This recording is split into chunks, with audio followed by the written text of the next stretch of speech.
નમસ્કાર, આજના સમાચાર એન્કર પ્રાચી સાથે.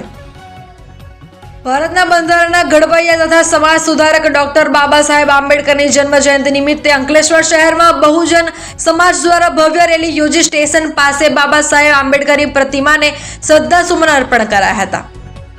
આજે ડોક્ટર બાબા સાહેબ આંબેડકરની જન્મ જયંતિ નિમિત્તે બહુજન સમાજ દ્વારા રેલીનું આયોજન કરવામાં આવ્યું હતું. જીનવાલા સ્કૂલ ખાતેથી હાથમાં બેનરો, ધ્વજ તથા બાબા સાહેબના ફોટા સાથે મોટી સંખ્યામાં સમાજના લોકો, યુવાનો અને આગેવાનો રેલીમાં જોડાયા હતા. રેલી શહેરના મુખ્ય માર્ગો પરથી પસાર થઈ અંકલેશ્વર રેલવે સ્ટેશન નજીક આવેલી બાબા સાહેબની પ્રતિમા સુધી પહોંચી હતી. રેલી દરમિયાન જય ભીમના નારા સાથે સમગ્ર વિસ્તાર ગુંજી ઉઠ્યો હતો. ત્યારબાદ ઉપસ્થિત મહાનુભાવો તથા સમાજના આગેવાનોએ બાબા સાહેબની પ્રતિમાને પુષ્પાંજલિ અર્પણ કરી તેમની વિચારધારા અને બંધારણ પ્રત્યેની સેવાઓને યાદ કરી શ્રદ્ધાંજલિ અર્પણ કરી હતી. આ અવસરે વક્તાઓએ બાબા સાહેબ આંબેડકરના સમાનતા, શિક્ષણ અને સમાજ ન્યાયના સંદેશને જીવનમાં ઉતારવાનો સંકલ્પ વ્યક્ત કર્યો હતો.